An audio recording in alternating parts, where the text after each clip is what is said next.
Kuku Raadios välja öeldud seisukohad ei pea ühtima Kuku Raadio seisukohtadega. Te kuulate Kuku Raadiot.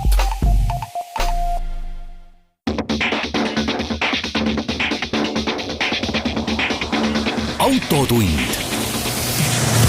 See on saade sulle, kui sul pole päris ükskõik, millise autoga sa sõidad.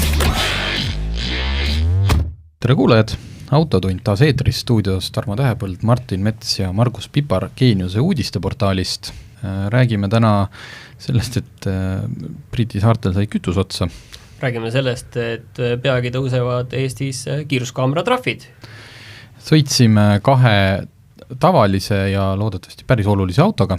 Räägime sellest, palju Bolti ja Citibi autodega on juhtunud tegelikult õnnetusi. Ja lähme siit veel otsapidi automaksu ja talvereffide juurde. Õigemini selle juurde, kuidas neid talvereffe see aasta vist nii hästi ei saa kui varem. Just. Nii, aga meie nädal, minu nädal on väga, väga märgiline. Ei ole eriline, mul ei ole ühtegi selles mõttes meelelahutus sektoris sellist bändi või asja, kelle fänn ma oleks ja kindlasti peaks nägema, küll aga on neid tekkinud autoajakirjanduses. Ja kui ma käisin nüüd eelmine nädal sõitmas uue Peugeot 308-ga, millest me pärast poole räägime, siis seal üritusel oli seekord ootamatult palju rahvast erinevatest riikidest. Üks oli isegi Uus-Meremaalt kohale toodud, ma ei tea, kui suur turg seal Peugeot Uus-Meremaal on. Siis õhtuse istumise käigus selgus, et seal seltskonnas oli ka Colin Goodwin, üks Briti ajakirjanik, keda ma olen lugenud juba väga varasest nooruspõlvest, kui ma alustasin välismaa autoajakirjandusega tutvumisega. Ja põhimõtteliselt selline Jeremy Clarksoni tasemel vend, Clarksonil on jah see Top Gear, millega ta sai üle maailma tuntuks, aga nii-öelda autoajakirjanike maailmas, aga ma arvan, et ta on isegi kogenum ja vähemalt sama naljakas või nagu selline britilik. Ja siis mul oli selline fanboy moment, kus ma kõigepealt seal õhtusöögilauas 2 tundi kogusin julgust, et temaga rääkima minna. Ja siis sa oled seal natuke nagu selline imelik, see asi ei paista välja kindlasti kuidagi nagu normaalne või kui sa lõpuks lähened talle. Ei, ma lõpuks, ma kogu aeg jälgisin teda sellepärast, et imelik on ju, kui ta kellegiga seal oma lauas, muuseas tema lauda oli pandud Peugeot CEO Linda Jackson istuma. Kui ta räägib seal lauas inimestega juttu, siis ma ju ometi sinna kõrvale ei lähe, et excuse me, Mr. Goodwin, can I have a selfie või midagi. Ootad, vaatad 2 tundi, vabandust, küll on mehel ikka pidamine, enne kui ta vetsu läks. Mõtlesid, et saad vetsutee peal kätte või? Jaa, aga ma loomulikult tagasi tulles, kui ta seal oli. Ei, ta vist tegelikult vetsu ei läinud, ta läks mingi baarist midagi küsima ja siis lõikasin küll vahele ja siis ma sain 15 minutit rääkida Colin Goodwiniga. Aga mis sa heal legendaarse ajakirjaniku käest teada said siis? Goodwinil on selline rubriik aastaid olnud nagu Ask Goodwin. Ehk siis küsi, ja siis millel inimesed saadavad küsimusi ja ta vastab hästi humoorikalt või siis väga asjalikult.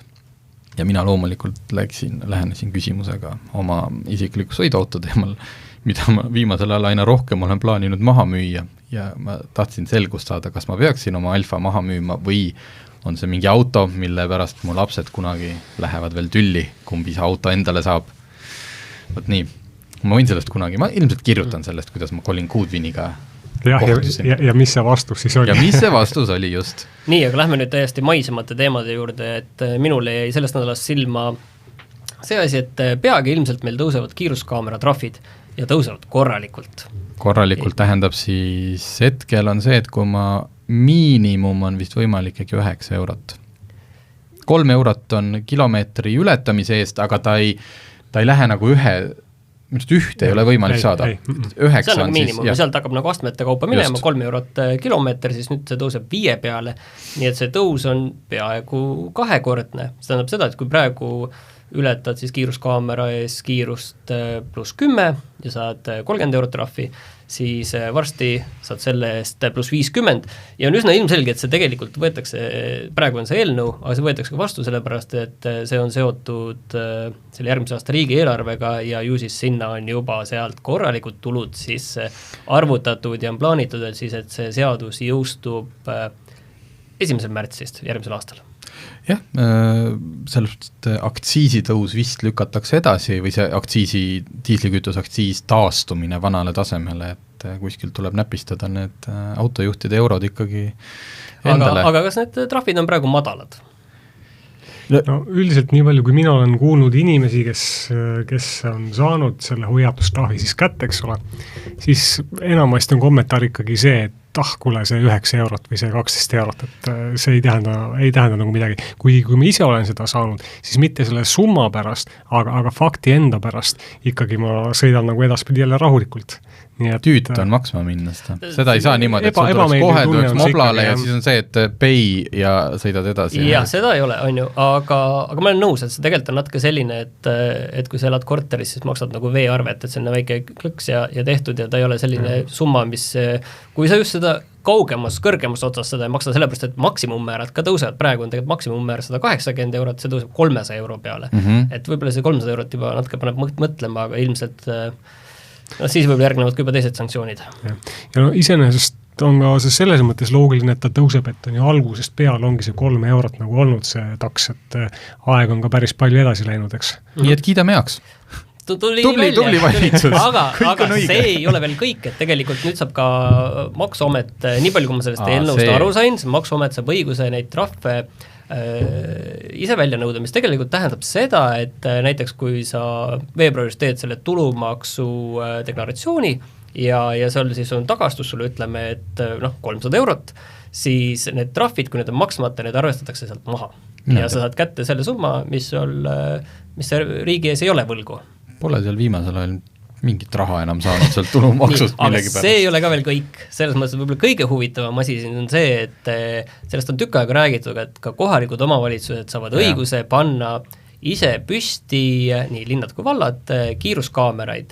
Need pannakse küll koostöös politsei ja transpordiametiga, oestitakse need kohad välja, aga üldiselt on linnal nüüd tugev motivatsioon neid püsti panna, sest pool tulust mis seal teenitakse, läheb kohaliku omavalitsuse eelarvesse. Jah, sest see on ikkagi see grupitöö sellepärast, et omavalitsusele ei saa anda ju kogu seda mingit, põhimõtteliselt rahvastiku andmebaasi, et trahvid väljastab ikkagi siis politsei. Seda küll. See tähendab, ja siis transpordiametilt peab ka luba olema, et seda paigaldada, aga siis kohalik omavalitsus nagu haldab seda, ühesõnaga kui keegi selle ära sodib või peab sinna selle elektrikaabli. Ja, aga nüüd saab olema huvitav näha, et kas kohalikud omavalitsused tegelikult tahavad seda teha, sest Tallinnas me teame, et Tallinn tahab seda teha ja nüüd nad on pärast ERR-il nad ütlesid ka, et ja Tallinn tahab seda kindlasti teha. Tartu see vastu oli, et ei tea, et siin ikkagi on see, et eks seal elavad ka sinu valijad ju tegelikult. Ma arvan, et me teeme selle küsimuste ringi pärast valimisi, kui on uued inimesed võimul. Et kas tuleb või ei tule? Just, et praegult ma arvan, me saaks sealt kas mingid väga keeruta, või keegi ei saagi midagi vastata, sest nad ju ei tea. Aga vaadates siin kas või mis Soomes toimub, eks, siis seal on kohati ikkagi niimoodi, et igas väikeses asulas on tee ääres, on sul post püsti ja sa pead ikka väga hoolikas olema. Ja asja hea külg iseenesest ongi ju see, et tegelikult sa oledki hoolikas ja sõidadki õige kiirusega. Ja minu arust on see ainult, ma arvan, et miks kohalik omavalitsus ei peaks tahtma, kui ta ütleb seda kohalikel niimoodi, et kuulge, et meid läheb siin, ma ei tea, Tormast, et Jõgeva Mustvee maantee, kus kõik need võõrad kihutavad, et nüüd võtame, siis vähemalt trahvi neilt. Aga üks asi on tegelikult selle asjaga veel seotud, mida ma eelmisel nädalal uurisin, on siis see, et mina sain ka hiljuti trahvi ja mulle saadeti selle kohta tähitud kiri ja siis ma sain aru, milles viga oli. Väga ametlik. Et 3 päeva jooksul tuleb tegelikult trahv teadanud, et jah, et sellest trahvi kätte saanud ja seda saab teha selle hoiatustrahvide portaalis Politsei- ja Piirivalveameti lehel. Mina ei teinud seda, lihtsalt pole seda trahvi saamise harjumust ja siis ei tulnud selle peale, vaatasin seda trahvi 30 päeva aega maksta, okei. Aga mis mind hakkas huvitav on see, et palju tegelikult politsei saadab neid tähitud kirju välja ja selgus, et nad on see aasta neid saatnud 326 000 euro eest on need saadnud välja, 58 000 kirja ja see massiliselt tõuseb see arv. Ja nüüd otsitakse võimalust, see rahasumma tõuseb, palju kulub nagu kirjade saatmisele ja nüüd otsitakse võimalust, et kuidas ei peaks neid tähitud kirju nagu inimestele saatma, sest sealt tekib nagu nii suur ja mõttetu kulu. Võt, nii, teeme siia väikse pausi ja siis oleme tagasi.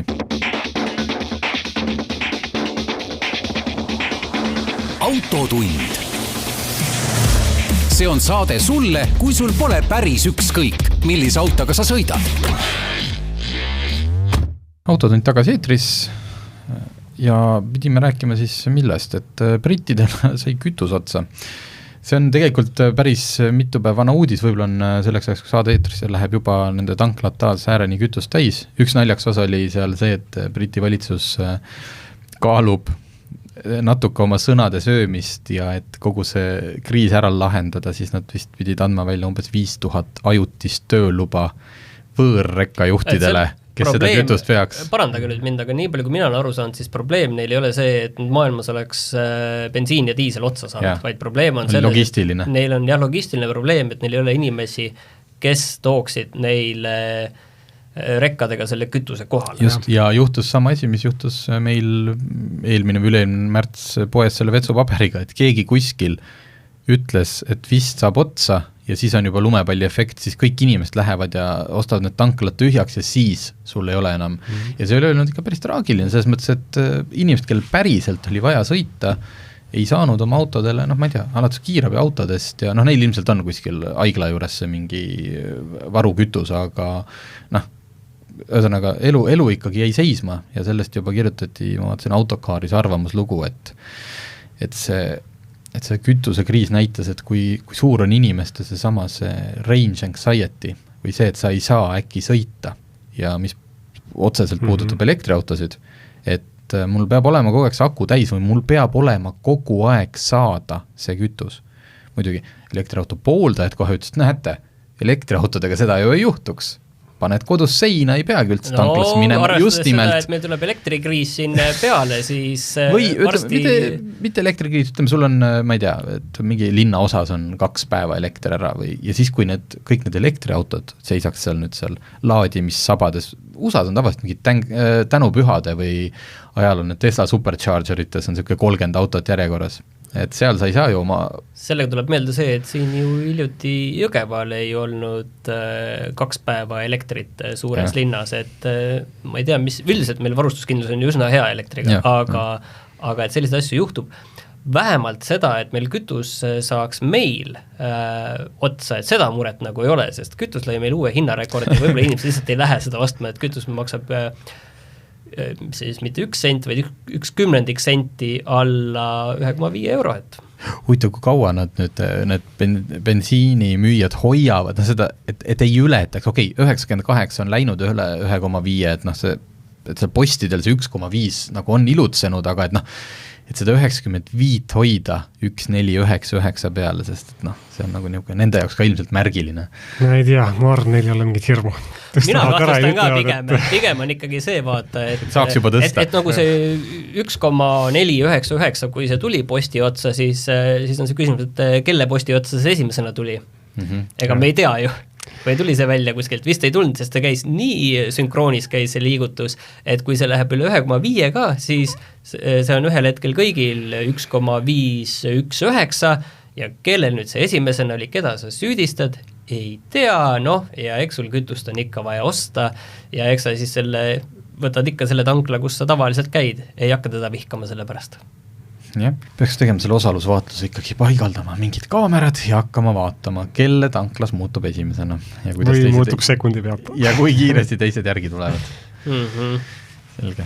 Nii, aga kuna enne ma rääkisin sellest Peugeot 308 ja me viimasel ajal päris arva oleme jõudnud selliste sõidutestideni või kui räägime siis mingitest eriti ägedatest autodest, siis nüüd me käisime 2 väga ikkagi olulise autoga, Peugeot 308 ja Margus sõitis Toyota Yaris Crossiga ja põgusalt käime üle, ühesõnaga Peugeot 308 oli Peugeot valikus nüüd põhimõtteliselt viimane auto, mis ei ole saanud sellist suurt uuendust, nagu selle uue disaini, uue sisu, kõige selle peale. See oli ikka üsna vana mudel juba. Oli jah, ja nüüd on see kohal, õigemini ei ole kohal, Prantsusmaal käisin sõitmas, Eestis ta vist tootma hakatakse seda autot oktoobris ja kätte saab siis kuskil järgmise aasta alguses. Ja tuleb tunnistada, et eks ma üldse olen siin viimasel ajal millegipärast väiksemaid ja mõistlikumaid autosid vaatama hakanud, aga on ikka ilus auto küll. see tuleb siis nagu kõigi versioonidena, ma eeldan, et see tuleb sisepõlemismootorini, hübriidina ja elektrina. Mootorid just ja keretüüp on siis universaal ja luukpära. Disainilt, minu arust on selline disain, et mitte, et ainult mulle meeldib, vaid nad ongi teinud ilus auto. Eriti selles ilusas rohelises värvis, mis seal on. Aga mis mind üllatama pani, ja seest on ka väga ilus, kuigi ma ütlen, et võib-olla see on taotluslik, et sa ei näpiks kogu aeg seda ekraani ja neid nuppe.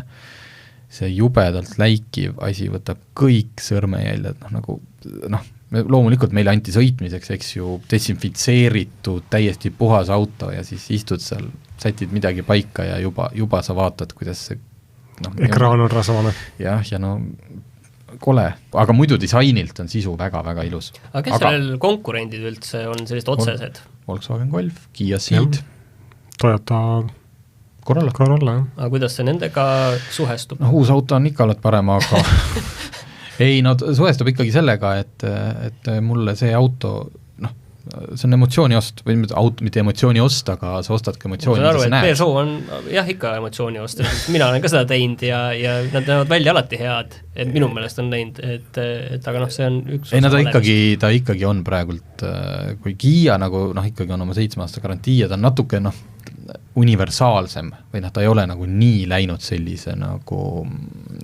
ilu ja sära ja glamuuri peale, siis Peugeot võtab sellist liigub natukene sinna premium, mitte premium klassi, aga natuke ülespoole.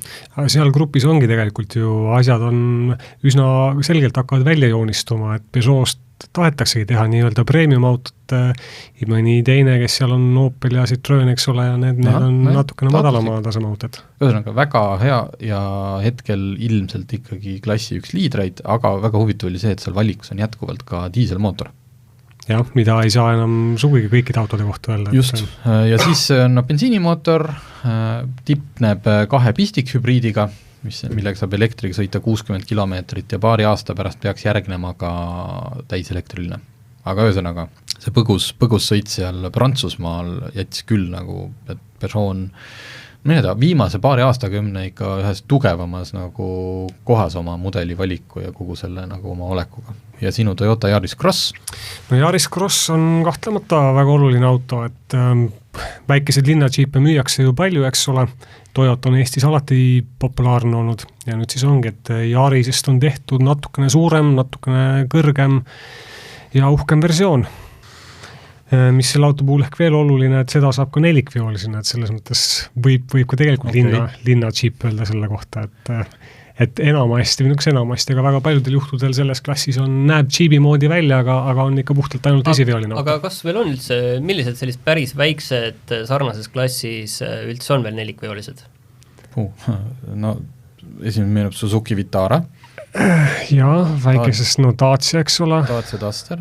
Ja nüüd kiiresti täida meetrit sellel ajal, kui me mõtleme millega. Ongi vähe. Ühesõnaga valik on väike. Kas Volkswagen T-Rocki sai nelikveolist? Ma pigem pakuks esimese hooga, et ei. Ei minu meelest ei ole. Või sealt seda Aronat. Aronat küll ei ole. Jah. Ühesõnaga vähe on need igal juhul, see on selge. Ma ei tea, Toyota järjekordne piisavalt erilise mudeliga. Toyota järjekordne müügihitt. Või kas saab müügihitiks? Oli hea. Ei, ta oli ega tal hea oli ta igal juhul, jah, oli. Et kui me räägime siin mootoritest, eks ole, tal on bensiinimootor 1,5 liitrine ja hübriid. Hübriidi suur eelis on ikkagi see, et ta on väga ökonoomne. Et nii meie proovisõidul kui ka võrdlustestides Toyota hübriide vaatad, siis on selge eelis on neil. Ja teeme siia väikse pausi ja siis oleme varsti autojuttudega tagasi.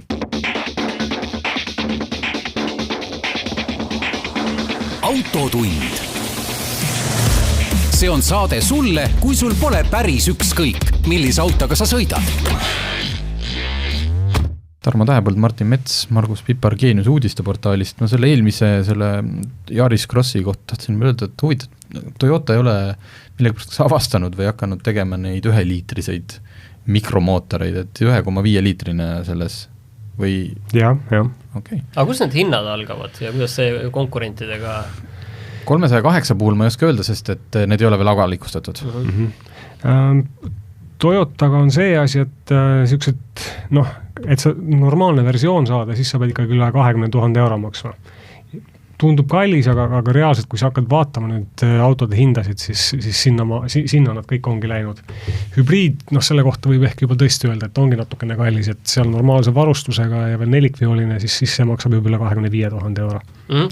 Varem rääkisime, et Duster on konkurents, Dusteri hinnad hakkavad seal 12 000 pealt, aga kui me räägime nelikveolisest, enam-vähem võrreldavast varustusega mudelist? 20 000. Dusteri tippmudel on, vist oli 19 990 ja sinna saab mingid neid selliseid disaini lisast, ma ei tea, katuseraamid ja need vist veel juurde osta, aga muidu on nagu kõik ikkagi sees olemas juba. Selles mõttes Dacia on ikkagi selgelt odavam, et Toyotas võid kaugelt üle 25 000 ka maksta. Aga mõistlik auto saab ka ainult bensiinimootoriga, eks ole, siis kuskil 20 natukene peal äkki on igati hea auto juba. Jah, üksteist ma vahelduseks seal Peugeot sõidul võtsin seal, see on tohutu parkla, kus sa valid erinevaid neid keretüüpe, mootoreid ja võtsin selle kõige lahjema 110 hobujõulise manuaalkastiga 308, millel oli... Tehakse manuaalkastiga veel? Tehakse, jah.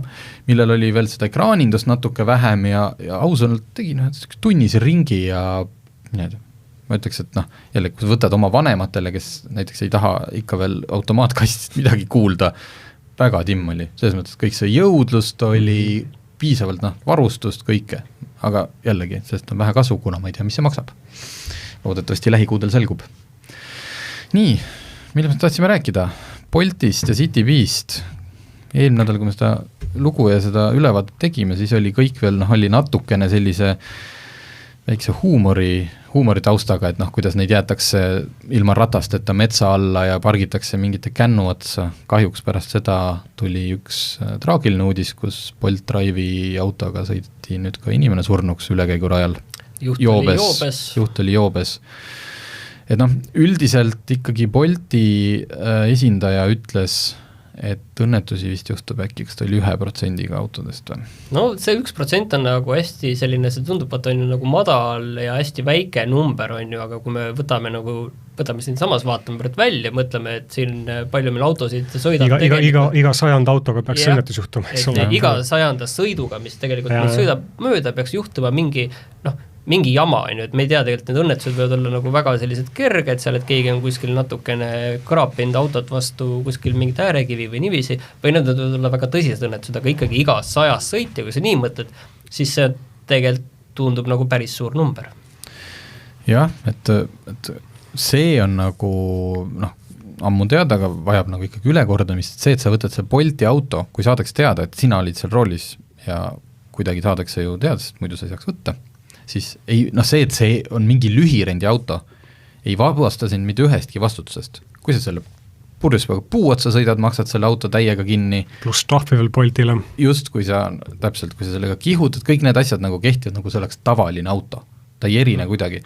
Aga mille peale, kas Martin, kas sina tõid välja või keegi meil selle, et üks asi nende Bolti asjadega küll on, mida Bolt ei suuda hetkel kontrollida, on see, et kui inimene emotsiooni pealt otsustab, et ta tahab... See on nagu külaelu, et küla peal ütleme, et mehed võtavad õhtul napsu ja siis on tunne, et läheks nüüd sõitma, et siis kas keegi võidab tõest võtmed ära või ta lihtsalt ei saa kuskilt autot, siis tegelikult nüüd on see asi, et tegelikult see auto saab väga lihtsalt võtta endale.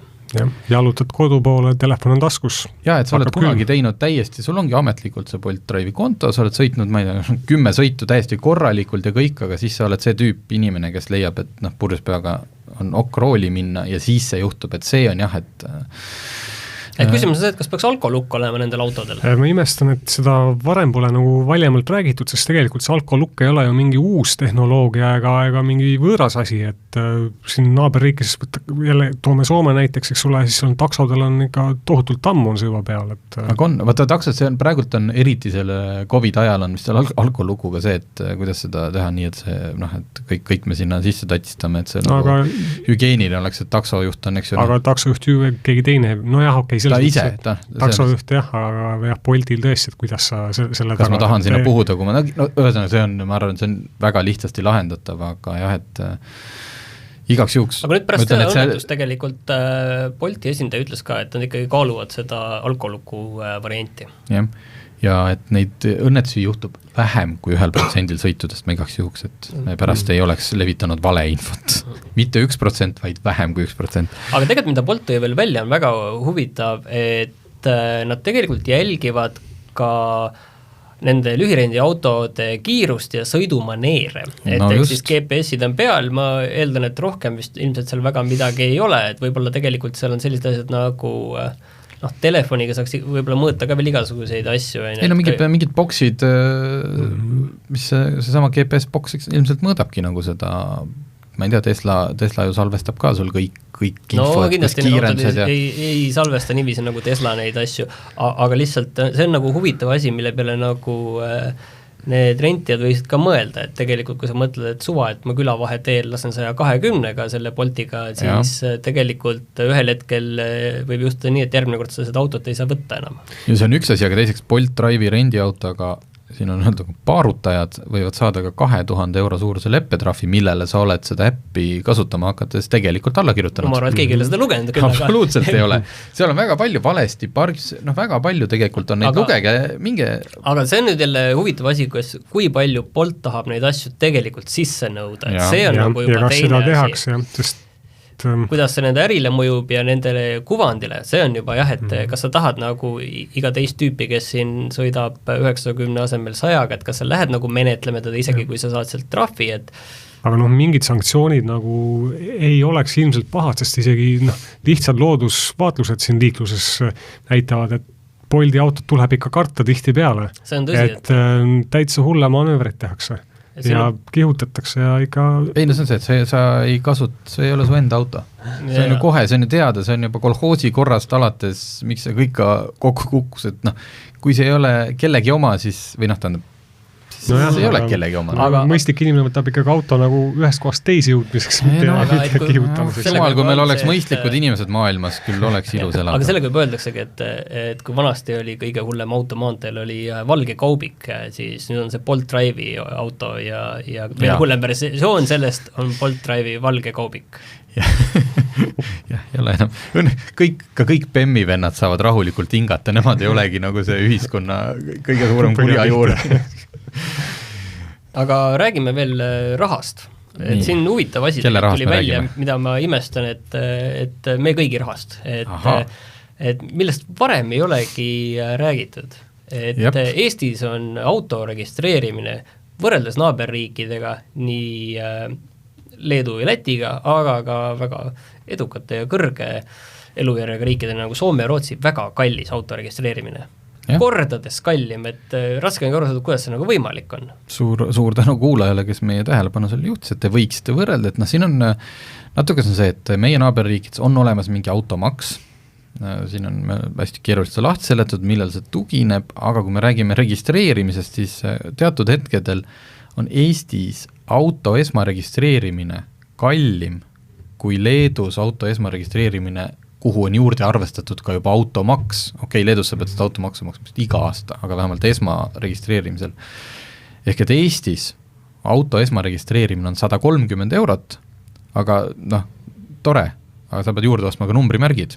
Neid sa ei saa, sul ei ole selle autoga midagi teha muidu, mis on 62 € paar. Ja kui nüüd tahad teada, kui palju näiteks Leedus maksab numbrimärke, ehk siis 2 tükki plekki, värvitud plekki, Leedus on 3,6 € tükk, Rootsis 7,8 €, mitte tükk, vaid paar siis. Ette ja taha 2 tükki. Ja Eestis on 62 €. Ja samamoodi ka lihtne autoomaniku vahetus on ju tegelikult pagana kallis, kui sa mõtled, et mis seal taga on, eks ole. Tehakse sulle arvutis 2 klikki ja sul enam ei vaadata üle autot, eks ju. Sa saad need klikid isegi ise teha. Ja just. Siis ta on küll natukene odavam, aga ta on ikkagi metsikult kallis. Ja siis sulle saadetakse koju, eks ole, või sa saad selle rohelise paberi ja on selle eest 60 € võtta. Ja mul on just see seisab ees, sest kuna mul kevadel ostetud varuosa auto ei ole veel minu nimel, ma otsustasin, et ma teen selle nüüd ära. Eestis on see, kui sa teed veebis 48 €, on see, et kui mina ostan Marguselt auto, registreerin minu nimel ümber, 48 €. Ise istume koos arvuti taha maha, hakkame klõbistama tehtud. Leedus 11 €, Soomes 5,6 €, kui sa seda veebis teed. Eestis ütlen uuesti 48, nii et selles mõttes kas automaks vist või? Sisuliselt on. Tundub küll, et iga liigutuse pealt, mis sa nagu teed, ikkagi kooritakse. Jah, et okei, siin on see kõik need automaksud, aga keegi siin isegi nagu üks hea uudis on ka see, et kuskil kuluaarides tegelikult räägitakse, et peaks vist riigilõivu määrasid hakkama tõstma. Ma saan aru, et Eesti riigil on suur mure, et Eesti tegelikult on ju selline autoriik, et kuidagi peaks nende inimeste käest ikka selle raha kätte saama, isegi kui me seda ametlikku automaksu ei tee, millega siis ilmselt inimesed oleks väga pahased, sest ükski valitsus väga nagu ei taha sellist asja teha. Just, teeme siia väikse pausi ja siis oleme tagasi.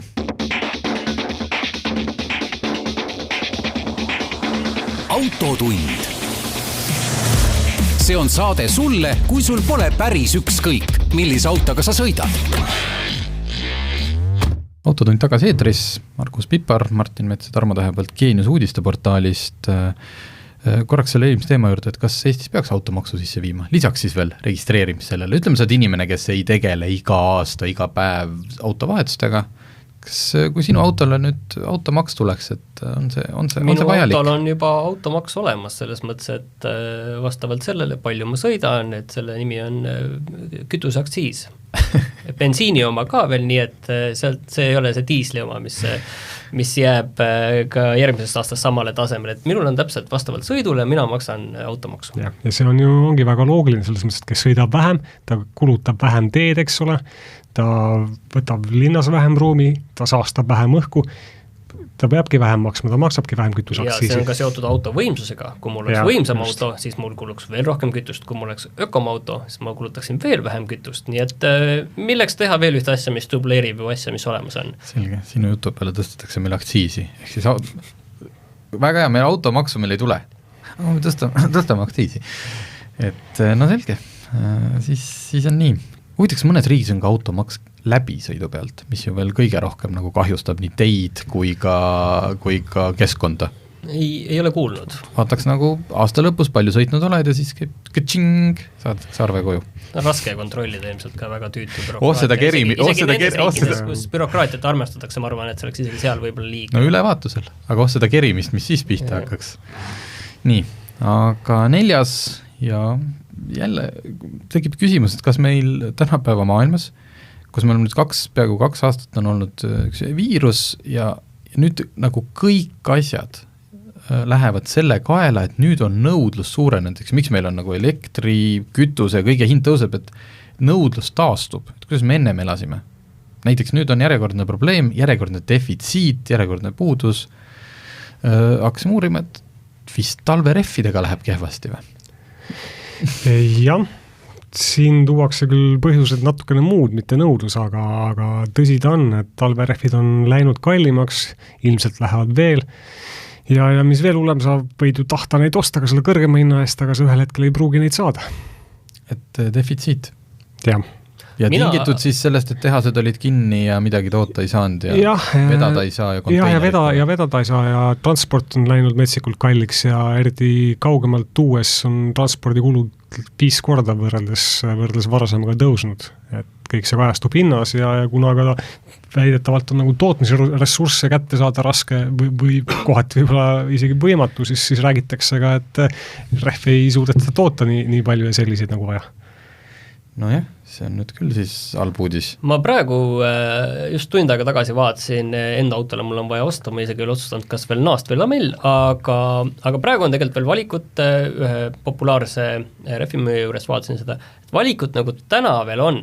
Täna veel, ma saan aru, see kohe veel kohal ei ole, aga nüüd, kui ikkagi hakatakse rehve vahetama, hooaeg hakkab nagu päriselt pihta, et ilmselt siis lõpupoole võib minna väga keeruliseks, ma saan aru, probleem on eelkõige sellega, et mingite spetsiifiliste mõõtudega tekivad eelkõige need probleemid. Jah, me rääkisime 3 müüjaga rääkisime ja nende kõigi ühine sõnum oli see, et praegu nagu on täitsa okei, aga et kui nüüd peaks ikkagi mingisugused rehvi mõõdud laost otsa saama, siis nende tarneaeg on nii pikk, et ühel hetkel ongi niimoodi, et enne sulab lumi ära. Ja just, kui sa need kätte saad.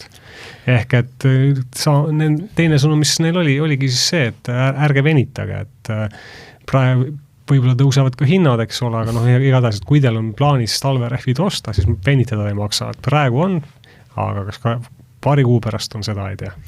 Jah, mis meil täna on 20. septembri lõpp ja ma sain täna esimese nii-öelda pressiteate või sellise kirja, et temperatuurid langevad, ei tea, kas on aeg rehve vahetada? No mina olen juba miinuskraade see aasta näinud ja öökulma, nii et iseenesest ega see aeg nüüd nagu väga kaugel ei ole. No 15. oktoober on see, enne mida ei tohi naasta rehve all, ja naasta rehve ei tohtinud 15. oktoober, jah, et lamellid võid...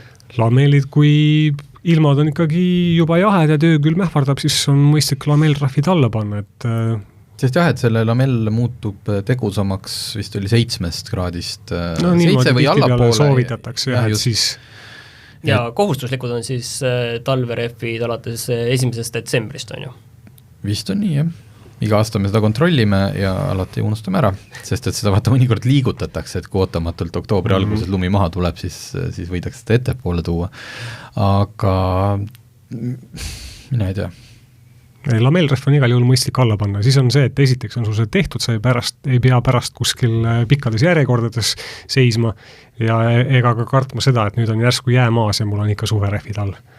Aga kas me nüüd elamegi siis järgmised aastad pidevas millegi defitsiidis või mis siis järgmiseks? Ma tean, ka mootorõlidega oli mingi probleem, saime kunagi ühe pressiteate, et ka see vist õnneks tavalist autoomanikku puudutab natuke vähem, sest et tihti see ikka õli vahetada, aga vist tööstuses oli see probleem, mis on otseselt ju kütusega seotud, mille see, autosid nagu nii toota ei suudeta praegu, sest kiipe ei ole, et mis meil veel siin järgmisena otsa võib saada?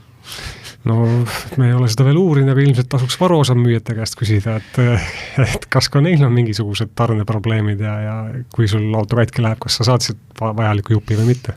Ja kas me oma selle artikliga lõime nüüd käima selle, et nüüd varsti on uudis, et nagu Britistanis sai otsa kütus kõik, siis kõik eestlased rivistuvad kuskile rehvimüüjate sappa, sest kohe saab otsa. No siin on vähemalt see asi õnneks, et tegemist ei ole nagu bensiini või tatraga, et mida sa võid endale lõputult varuda ja küll sa selle lõpuks ära kasutada, et rehve sul ikkagi eeldatavasti 4 läheb vaja, et võib-olla sa ei osta endale mitte isegi mitmeks aastaks, vaid 10 aastaks nüüd ette ära.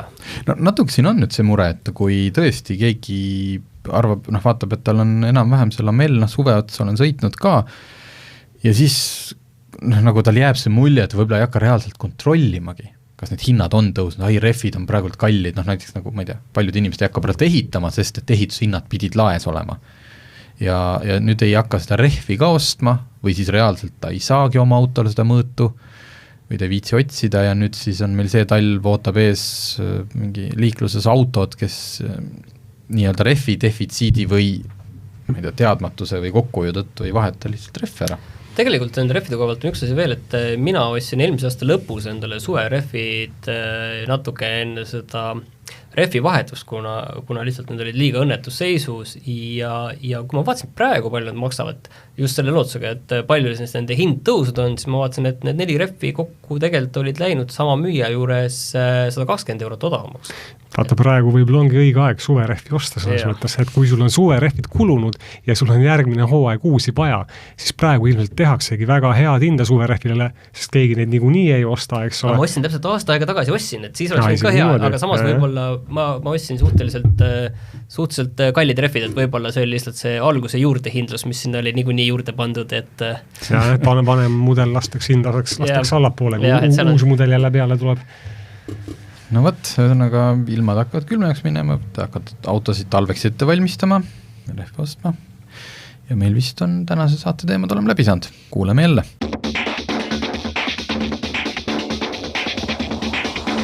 Autotund. See on saade sulle, kui sul pole päris ükskõik, millise autoga sa sõidad.